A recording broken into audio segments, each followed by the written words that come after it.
গল্প কবিতা পাঠে সকলকে স্বাগত জানিয়ে শুরু করছি আজকের গল্প পরশুরামের কুঠার।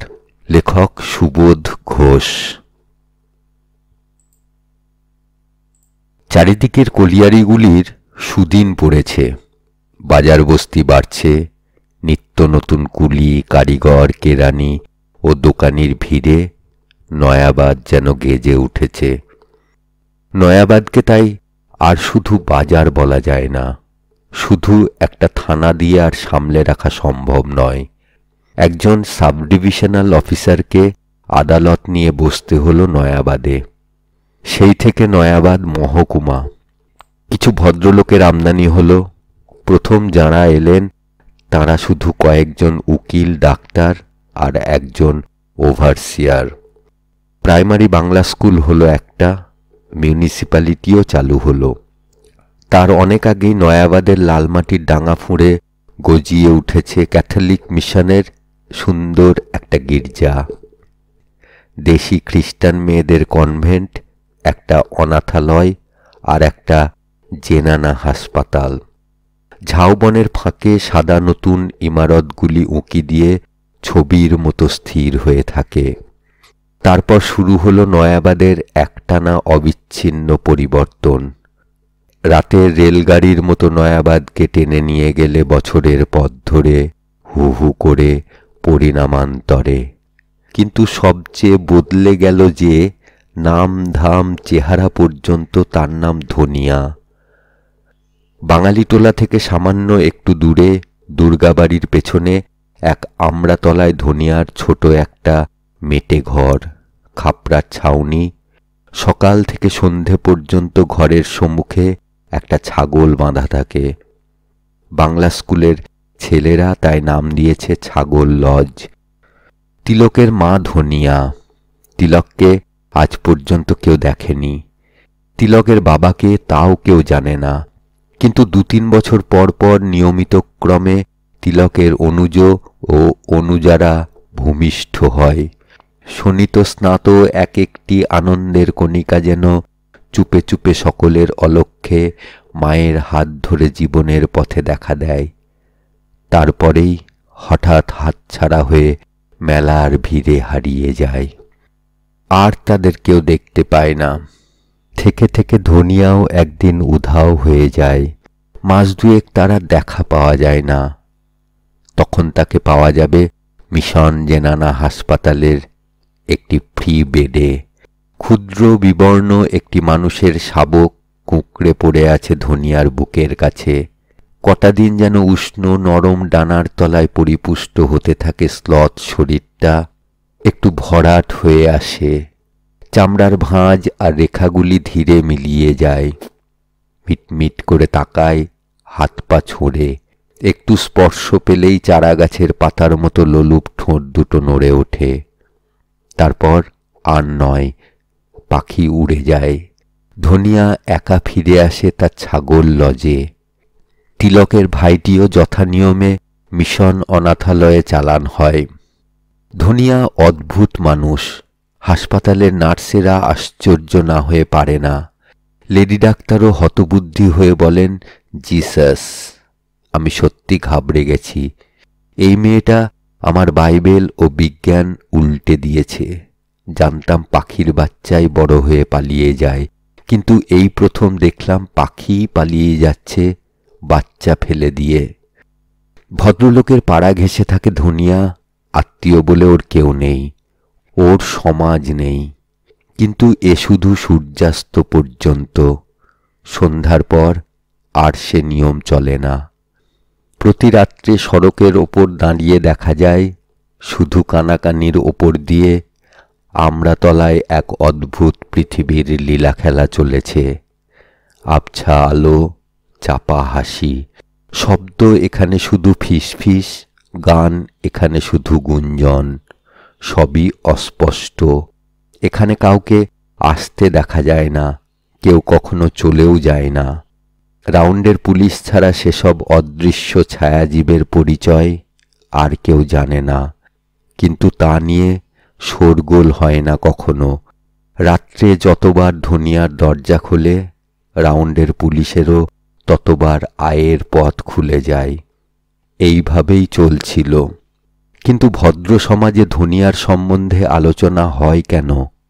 ধনিয়ার কথা ভুলতে পারে না অনেকেই।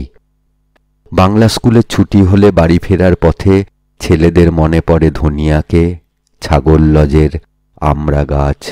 ধনিয়ার ধমক খেয়েও দু একটা পাকা আমড়া না চিবিয়ে আসলে ওদের সমস্ত জাগ্রত দিনের পরিতৃপ্তি যেন অপূর্ণ থাকে। সন্ধ্যায় ক্লাব ঘরে উকিল ও ডাক্তারবাবুদের মধ্যে ধনিয়ার প্রসঙ্গ ওঠে।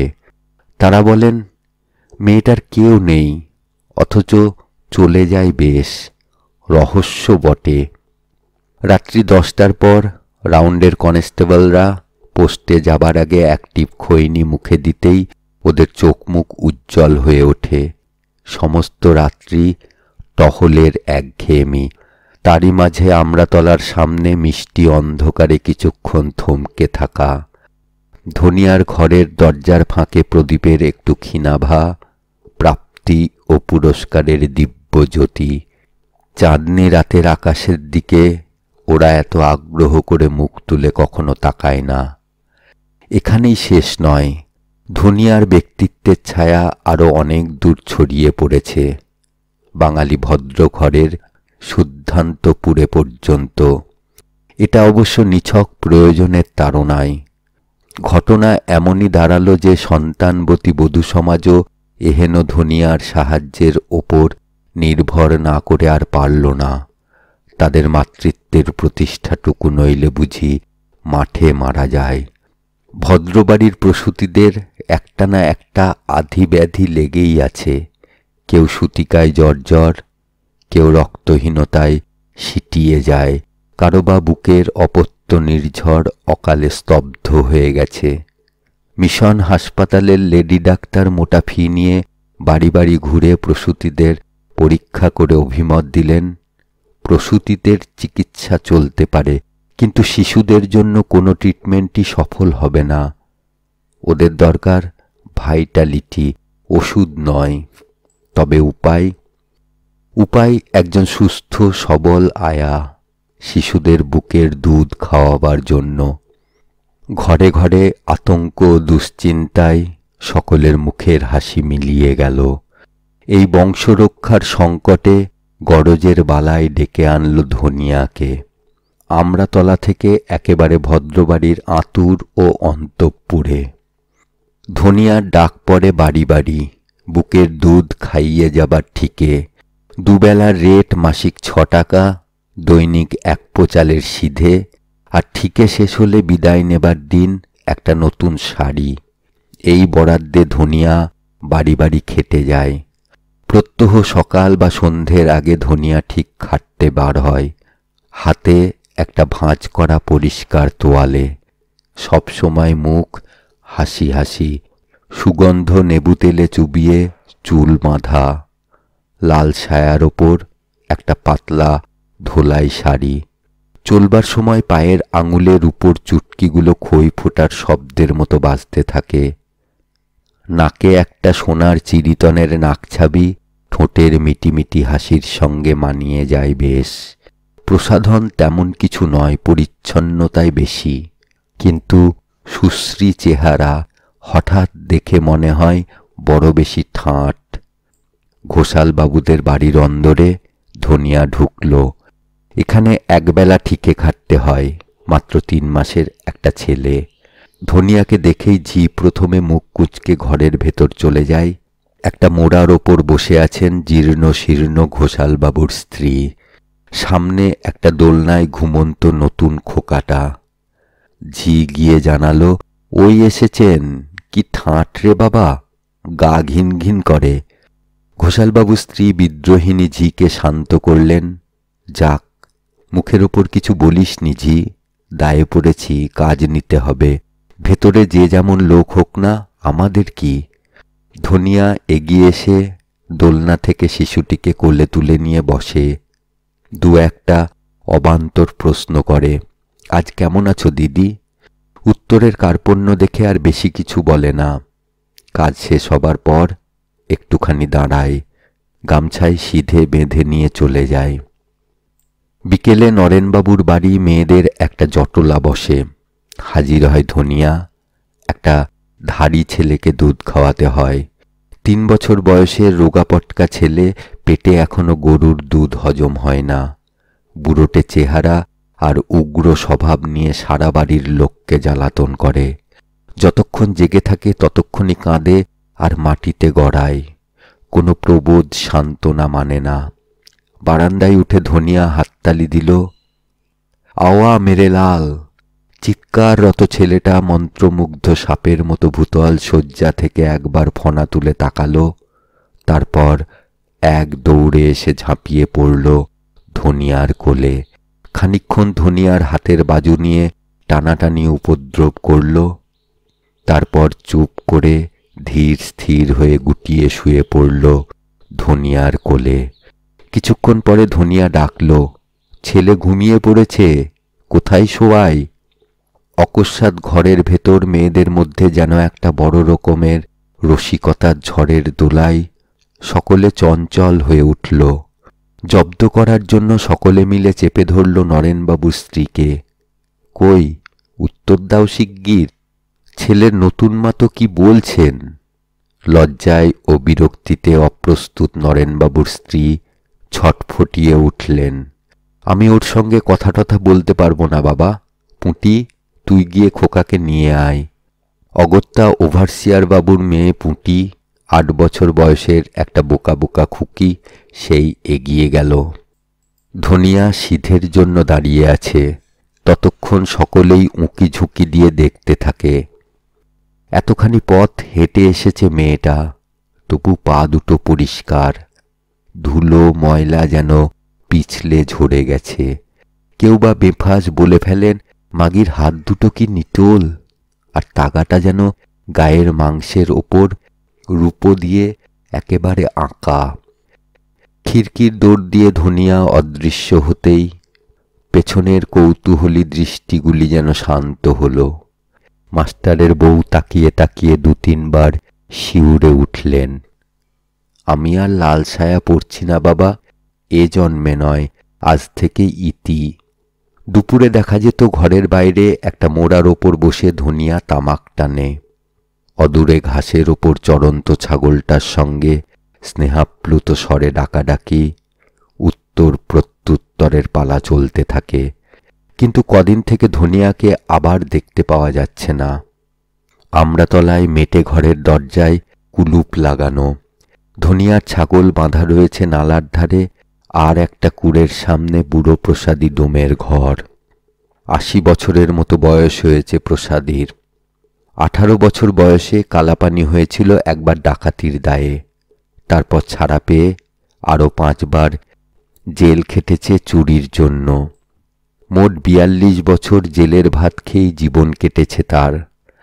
বাইরে এসে রোজগার করে ভাত খাবার রীতিনীতি সে ভুলে গিয়েছিল, কিন্তু শেষে একেবারে বসিয়ে দিল তাকে। ঝড়ে গাছ চাপা পড়ে কোমরটা ভেঙে গেল, আর সোজা হলো না। তার ওপর এলো শরীর ছাপিয়ে বয়সের জরা। প্রসাদী শুধু টিকে রইল মরবার জন্য।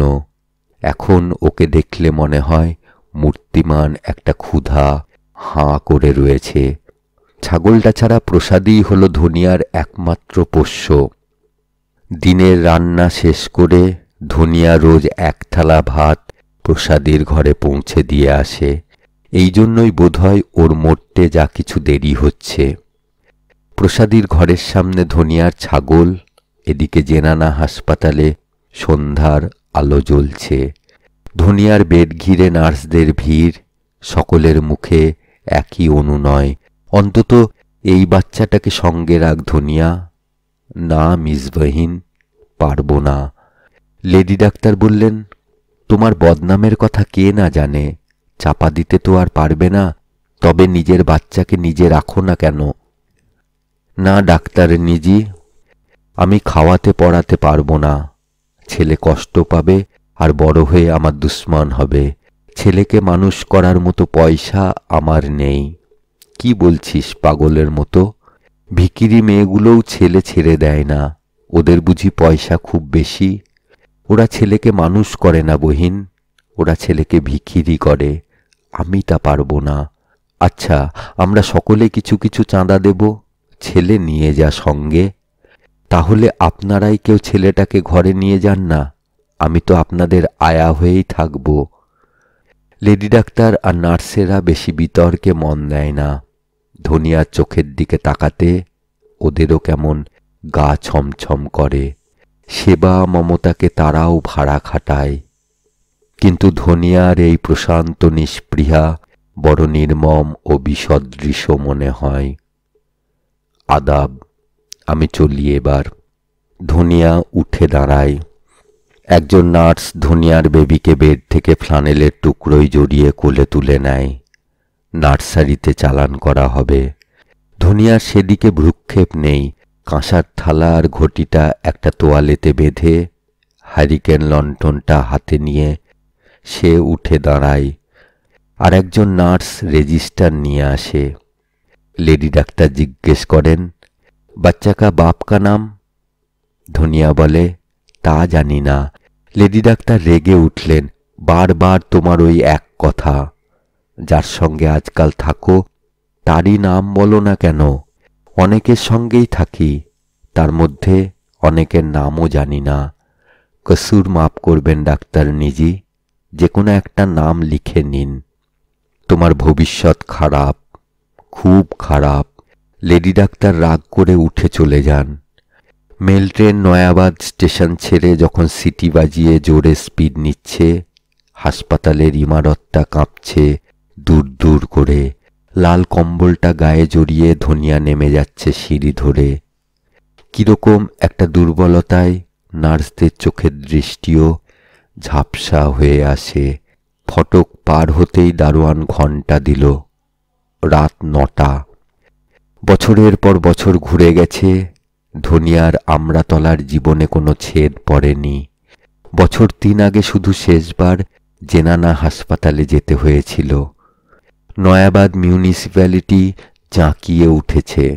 নতুন টাউন বাড়ানো হয়েছে প্ল্যান করে। উকিলবাবু যে গাড়ি কিনলেন তারই নম্বর পড়ল 741। 5, 7, 10, 12, 16, 18 বছরের পর বছর ভেসে গেছে। ধনিয়া প্রায় 40-এর কোঠায় পা দিল। মাঝে মাঝে সড়কের ধারে খোলা উনুন জেলে বসে তেলে ভাজা বেচে। সন্ধ্যার দিকে ঘরে ফেরার পথে কুলিরা কিছু কিছু কেনে। এক আধ ঝুড়ি ঘুঁটেও তৈরি করে কখনো। সব বিক্রি হয়ে যায়। চেহারায় হয়তো জলুসের অভাব, তার চেয়ে পয়সার অভাব বেশি। আমড়াতলায় কচ্চিৎ কোনো রাত্রে লোকের গলার স্বর শোনা যায়, কিন্তু শরীর আছে, স্বাস্থ্য আছে। ধনিয়া তাই ভয় পায় না। সে জানে তাকে ভিক্ষে করতে হবে না। ভদ্র সমাজে ধনিয়ার আনাগোনা ঘুচে গেছে অনেক দিন। সন্তানবতীদের স্বাস্থ্য হয়েছে ভালো। বুকের দুধ খাওয়াবার ঠিকে নেই। তাছাড়া সাগর পার থেকে ধনিয়ার বহু নতুন প্রতিদ্বন্দ্বী এসেছে। হরেক রকমের বিলিতি ফুড।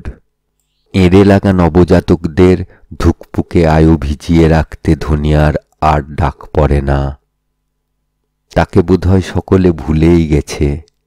বড়দিনের ছুটি, পাটনার স্কুল কলেজগুলি বন্ধ, ছেলেরা ঘরে ফিরেছে। শিকার, পিকনিক, কার্নিভাল আর প্রদর্শনীর মরশুম। নয়াবাদের ধমনী বিচিত্র উৎসাহে চঞ্চল। সেদিন ধনিয়ার ঘরে উনুনে আগুন পড়ল না, একটিও পয়সা নেই হাতে। অনেক দিন আগের ঘটনাগুলি নানা রঙে রঙিন একটা মায়াময় আলেখ্য তার চোখের সামনে ফুটে উঠল। ধনিয়া উঠল। বাবুদের বাড়ি বাড়ি একবার দেখা করে আসি।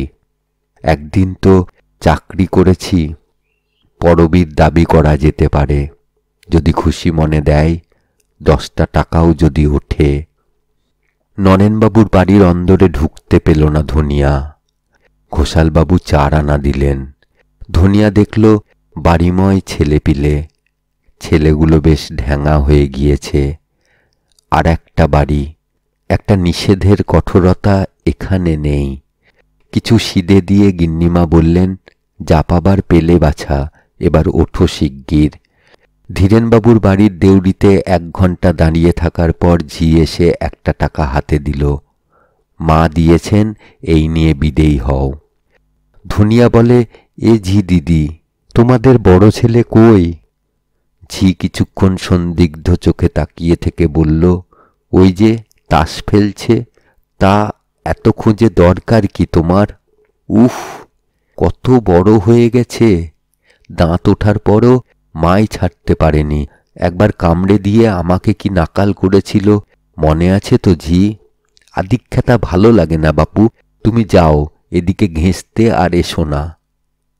আরও অনেক বাড়ি বাকি আছে, কিন্তু একটা ঘটনা ধনিয়াকে ভাবিয়ে তুলল। এটা তো ঠিক পরবই পাওয়া হচ্ছে না, একেই বোধহয় ভিক্ষে বলে। ভিক্ষে? সন্ধে হতে দেরি আছে। ধনিয়া তবু জোরে পা চালিয়ে ঘরের দিকে ফিরে গেল, কিন্তু জের সহজে মিটল না। ঘরে ঘরে ঝি আর গিন্নিদের আপত্তির কলরব শোনা গেল। ও রাহু আবার এতদিন পরে উদয় হলো কোথা থেকে? পাড়া ভরা সব আইবুড়ো ছেলে মাগি যে কখন কার সর্বনাশ করে বসে কে জানে।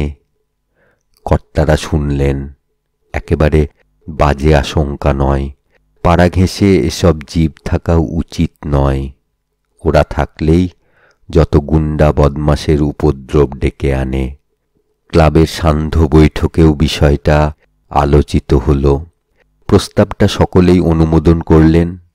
দুর্গাবাড়ির কাছাকাছি আমড়াতলার ও নোংরামি এবার সরিয়ে দেওয়াই উচিত। ব্যান্ডের শব্দ। ধনিয়া হাতের হুঁকোটা নামিয়ে রেখে দাঁড়ালো। মিশন অনাথালয়ের ছেলেরা মার্চ করে বনভোজনের উৎসবে যোগ দিতে চলেছে। নীল ব্লেজারের হাফ প্যান্ট আর সাদা ফ্লানেলের শার্ট, পায়ে লাল মোজা আর বুট। 5 থেকে 16 বছর বয়স, অন্নপুষ্ট কিশোর মানুষের একটা পল্টন। শোভাযাত্রার আগে আগে ওদেরই ব্যান্ড পার্টি। এদের পোশাক একটু ভিন্ন ধরনের। মাথায় ভেলভেটের টুপি, তাতে সাদা পাখির পালক আর কচি ঝাউপাতা পিন দিয়ে আঁটা। নধর অধরে ছোট ছোট ব্যাগ পাইপের রিড, ছোট ছোট ড্রাম স্ট্র্যাপ দিয়ে বুকের ওপর ঝোলানো। বড়দিনের প্রভাত সূর্যের আভা সবেমাত্র কুয়াশা ঠেলে পথে মাঠে লুটিয়ে পড়েছে। শোভাযাত্রা এসে মোড়ের কাছে একবার থামল। ব্যাগপাইপ আর ড্রামগুলি 3 বার শব্দের ঝনৎকার তুলে স্তব্ধ হল। আশপাশ থেকে পিলপিল করে ছেলে মেয়ে বুড়ো কৌতূহলী একটা জনতা এসে ওদের চারদিকে ঘিরে দাঁড়ালো। ধপধপে সাদা আলখাল্লা আর প্যান্টালুন পরা এক পাদ্রী সাহেব ডেভিডের একটা গাথা হিন্দিতে সুর করে পড়লেন, আমেন। ছেলেদের গলার স্বর, বনান্ত বাতাসের শব্দ, ঝর্নার শব্দ, ভোরবেলায় পাখির গলার কাকলির মতো শব্দ। ধনিয়ার যেন একটু চমক লাগলো। এগিয়ে গিয়ে শোভাযাত্রার কাছাকাছি দাঁড়ালো একটা গাছে ঠেস দিয়ে। লম্বা দাড়িওয়ালা পাদ্রীগুলোকে দেখতে কেমন একটু ভয় ভয় করে। একজন পাদ্রী বক্তৃতা করলেন। বুকের ওপর ক্রসটা চিকচিক করছে। আজ থেকে 1940 বছর আগে বেতেলহামের আকাশে এমনি এক সকালবেলায় লাল সূর্য উঠেছিল। এক দরিদ্র ছুতোর নারীর কোলে মানবপুত্র আবির্ভূত হলেন। পাদ্রীর বক্তৃতার মাথামুন্ডু কিছু বোঝা যায় না। ধনিয়া একটু সরে দাঁড়ালো যাতে ছেলেদের মুখগুলি স্পষ্ট দেখা যায়। সেই মানবপুত্র একদিন কাঁটার মুকুট পরে চলেছেন জেরুসালেমের পথে, নিজেকে বলিদানের জন্য, তোমার আমার পরিত্রাণের জন্য। ধনিয়ার চোখের দৃষ্টি তখন অদৃশ্য চুম্বনের মতো প্রত্যেকটি ছেলের মুখের ওপর ছোঁ মেরে ফিরছে। এর মধ্যে অন্তত 6টি তারই উপহার, কিন্তু কে তারা চেনবার উপায় নেই। ওই ড্রাম বাজিয়ে 10 বছর বয়সের ছেলেটি শার্টের আস্তিন দিয়ে মুখের ঘাম মুছছে। হয়তো সেই একজন, কিংবা পাশেরটিও হতে পারে, কিন্তু কে নয়, মনে হচ্ছে সবাই কিসের ভাবে যেন দাঁড়িয়েছিল ধনিয়া। জনতা কখন সরে গেছে, দূরে বনের মাথায় কুয়াশা গেছে গলে। মাঠের মাঝ দিয়ে চলেছে শোভাযাত্রা, ধুলো উঠছে, সকল পার্থিব রজ মধুময় হয়ে উঠেছে। গাছের ঠেস ছেড়ে দিয়ে অতি অবসন্নভাবে ধীরে ধীরে ধনিয়া ঘরের দিকে ফিরল। অগাধ এক ক্লান্তি ও পুলকের বন্যা যেন সমস্ত শরীর ছাপিয়ে বয়ে চলে গেছে। প্রিয় সঙ্গ সুখের চরম ক্ষণে উচ্ছ্বারিত সজলা সাবের মতো। বুকের ওপর আঁচলটা ভালো করে টেনে নামিয়ে দিল ধনিয়া। কাঁচুলি ভিজে গেছে। মিউনিসিপ্যাল কমিশনারদের বৈঠক। কোতোয়ালি অফিসারের কাছে জরুরি নোট পাঠানো হলো। শহরের নানা ভদ্রপল্লীতে কতগুলি নষ্ট চরিত্র ছোট জাতের মেয়ে প্রচ্ছন্নভাবে কুৎসিত ব্যবসায় লিপ্ত রয়েছে। তাদের যেন সেগ্রিগেট করে বাজারের লাইনে বসিয়ে দেওয়া হয়। কড়া সরকারি নির্দেশ। টাউন থানার পুলিশের ওপর ভার পড়ল এই ধরনের দুষ্টা মেয়েদের নামের লিস্ট দাখিল করতে, খাতায় নাম চড়িয়ে সকলকে বাজারের লাইনে বসিয়ে দিতে। ধনিয়ার আমড়াতলার সংসারেও এ নির্দেশের আঘাত এসে পৌঁছতে দেরি হল না। আর এভাবে চলবে না। হয় সরে পড়ো, নয় পথে এসো কিংবা সুপথে থাকো। ধনিয়া সাধ্য সাধনার ত্রুটি করল না। ঘটিবাটি বেচে টাউন পুলিশকে নগদ 30 টাকা পান খাবার খরচ দিতে রাজি হল। তাকে রেহাই দেওয়া হোক। কনস্টেবলেরা মানল না কেউ। এবার আর ফাঁকি নেই, আমাদেরও চাকরির ভয় আছে, নাম তোমাকে লেখাতেই হবে। হেড কনস্টেবল ধমক দিল, ওসব ফন্দি ফিকির ছাড়ো এবার, নাও টিপসই দাও। রাত্রি হয়েছে। প্রসাদী হাঁটুতে মুখ গুঁজে আগুনের ধুনির সামনে বসেছিল। ধুনির আগুন ঠান্ডা হয়ে এসেছে। কানের কাছে ঘেউ ঘেউ করছে কুকুরটা। প্রসাদী কানে শুনতে পাচ্ছে না কিছু। বাঁ পায়ের কোড়ে আঙুলটা একটা জ্বলন্ত অঙ্গারে লেগে ঝলসে গেছে। তবু কোনো জ্বালা নেই। সকাল থেকে শরীরটা শুধু শিরশির করে কেঁপেছে। এখন সে স্পন্দনও নেই। আজ 2 দিন ধরে ধনিয়া আসছে না। পেটে এক দানাও ভাত পড়েনি। প্রসাদী চাচা। ধনিয়া এসে ফুঁপিয়ে কেঁদে পড়ল। প্রসাদী তবু সাড়া দিল না। ধনিয়া বুড়োকে একবার জোরে ঝাঁকানি দিয়ে থুতনিটা টেনে উঠালো। বুড়ো চোখ মেলে তাকাতেই আবার ডাকল, প্রসাদী চাচা। ধনিয়া কাঁদছে।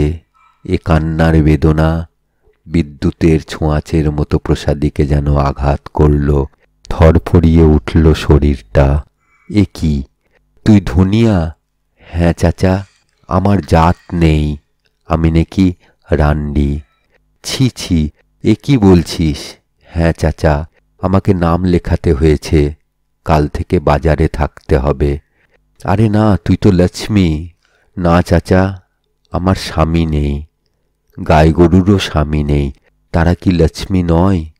তা বললে চলে না, আমি তো গাই নই, আমি মানুষ। ধনিয়া হঠাৎ উঠে দাঁড়ালো। এবার চলি চাচা, আর দেখা হবে কিনা জানি না। অপগণ্ড ছেলের মতো প্রসাদী একবার তার ক্ষুধার্ত দৃষ্টিটা ঘুরিয়ে ফিরিয়ে দেখল। ধনিয়ার হাতে সেই পরিচিত গামছা বাঁধা ভাতের থালাটা নেই, তার নিত্যদিনের প্রাণের পসরা। প্রসাদী হয়তো কিছু বলতে যাচ্ছিল, কিন্তু বাকস্ফূর্তি হলো না। মুখ অভিমানে যেন হাঁটুর ভেতর আবার মাথাটা গুঁজে দিল। আর একবার নতুন করে কানের কাছে বেজে উঠল কুলহারা কালাপানির উত্রোল। দাঁড়িয়েছিল ধনিয়া। আনমনে মাথার কাপড়টা ফেলে দিয়ে এলো চুল গুছিয়ে শক্ত করে একটা খোঁপা এঁটে দিল। আঁচল দিয়ে তেলা মুখটা মুছে নিল একবার। তারপর সেই চিরকেলে মিটিমিটি হাসি আবার সারা মুখে চিকচিক করে উঠল। তুমি রাগ করেছ চাচা? ধনিয়া আস্তে আস্তে এগিয়ে এসে অসহায় অসার প্রসাদের জরাজর্জর শরীরটাকে বেড়ালের ছানার মতো কোলের ওপর তুলে নিল। কাঁচুলি খসিয়ে প্রসাদীর মাথাটা চেপে ধরল বুকের কাছে। আঙুল দিয়ে বুড়োর মাথার পাকা চুলের জটগুলি ছাড়িয়ে দিতে লাগল আস্তে আস্তে। 1 ঘণ্টা পর পরিতৃপ্তির আরামে ঘুমিয়ে পড়েছে প্রসাদী। ক্লান্ত সিক্ত চোয়াল দুটো এলিয়ে পড়েছে। প্রসাদীকে ধুনির কাছে মাটিতে শুইয়ে দিল ধনিয়া। চকবাজারের দক্ষিণে একটা চওড়া গলি, দুদিকে দোতলা বাড়ির সারি। গলির ঠিক মাঝামাঝি পথের দুদিকে মুখোমুখি একটা দেশি আর একটা বিলাতি মদের দোকান। নিচের তলার সব ঘরগুলি দোকান, পানবিড়ি, শরবত, আতর, চাট আর চামেলি তেল। একটা দোকানে ভাঙা তবলা পাখোয়াজ মেরামত হয়। পথের মাঝে একটা গাছতলায় শান বাঁধানো চাতালের উপর হিজড়েরা হাততালি দিয়ে নাচে। ওপরতলার জানালাগুলি সন্ধ্যের পর থেকেই এক এক টুকরো বায়োস্কোপের পর্দার মতো আলোয় ঝলমল করে। রূপের বেশাতিনীদের লাইন। নতুন বছরে দোতলার লাইনে একটা নতুন ঘরের জানালা খুলে গেল। 40 বছরের আগুনে শুদ্ধ করা জীবন যৌবন, তার সব খাদ পুড়ে শেষ হয়ে গেছে। ধনিয়া মনের মতো করে সাজল। ঘরের ভেতর ঝাড়ের আলোটা জ্বালিয়ে দিয়ে চুড়ো করে খোঁপা বাঁধল। একটা সোনালি চুমকিদার রুমাল জড়িয়ে দিল তার ওপর। ছুটা মতির মালা দিল গলায়। একটা পাতলা নীল রেশমি শাড়িকে ছায়া ছাড়ায় কোমরে 1 পাক জড়িয়ে দিল। মুঠো মুঠো পাউডার ছিটিয়ে দিল গায়ে। কড়া জর্দা দিয়ে 1 গাল পান চিবিয়ে ঠোঁট মুখ রক্তাক্ত করে নিল। 1 পেয়ালা নির্জলা দেশি মদ ঢক ঢক করে খেয়ে গরম করে নিল গলাটা। সবুজ মকমলের কাঁচুলি বাঁধল 8-7 করে। হাফ গড়ার জানলাটার ওপর কনুই রেখে সামনে ঝুঁকে স্থির হয়ে দাঁড়ালো ধনিয়া। ময়রার দোকান থেকে ধোঁয়া আর ভাজা পাঁপড়ের গন্ধে শীতরাত্রির বাতাস ভারী হয়ে গেছে। নিচের সড়কে গ্যাস পোস্টের কাছে ক্ষুদ্র একটা জনতা হাঁ করে জানালার দিকে তাকিয়ে। হোক রাত্রি, হোক নেশা আর গ্যাস লাইটের পোড়া জ্যোৎস্না, ওদের ঠিক চিনতে পারা যায়। লক্কা চেহারা ঘোষালবাবুর বড় ছেলেটা ঘন ঘন সিগারেটের ধোঁয়া ছাড়ছে। চোখে চোরা চাউনি খাজাঞ্চিবাবুর ছেলেটা রুমাল নেড়ে কিছু একটা ইশারা করার চেষ্টা করছে। টলতে টলতে একটা মাতালো এসে দাঁড়ালো ওদের মধ্যে। হাতের মুঠো দুটো একটা চোখের ওপর দূরবীনের মতো লাগিয়ে কিছুক্ষণ তাক করে ঠায় দাঁড়িয়ে রইল মাতালটা। 1 ঢোক পানের পিক গিলে নিল ধনিয়া। কান দুটো তেতে ঘেমে উঠেছে। আঁচলটা গা থেকে পেছনে ঠেলে নামিয়ে দিল। 2 হাত তুলে মাথার ওপর জানালার খিলানটা ধরে বুকটা সামনে গড়াদের ফাঁকে জোরে চেপে ধরল ধনিয়া। জনতার চোখে ধাঁধা। অসম্বৃতা এক রঙিন মরীচিকার মূর্তি জ্বলছে জানালার ওপর। নিচে পাতলা রেশমি শাড়ির আড়ালে আঁকা 2টি সুস্পষ্ট জঙ্ঘার ছায়াময় লোভানী। ওপরে 1 জোড়া দুরন্ত সবুজ গ্রহ, কাঁচুলির বন্ধনে চিরকালের মতো গতিহারা। সর্বাঙ্গ ছাপিয়ে এক বিদ্ঘুটে আনন্দের জ্বালায় অস্থির হয়ে উঠল ধনিয়া। তবু প্রতীক্ষায় শান্ত হয়ে থাকে। সে আজ দাঁড়িয়ে থাকবে মাঝরাত্রি পর্যন্ত, শেষ রাত্রি পর্যন্ত, যতক্ষণ না তার নতুন জীবনের প্রথম বাবু দৌড়ে এসে কড়া নাড়বে, তার নতুন নাম ধরে ডাকবে।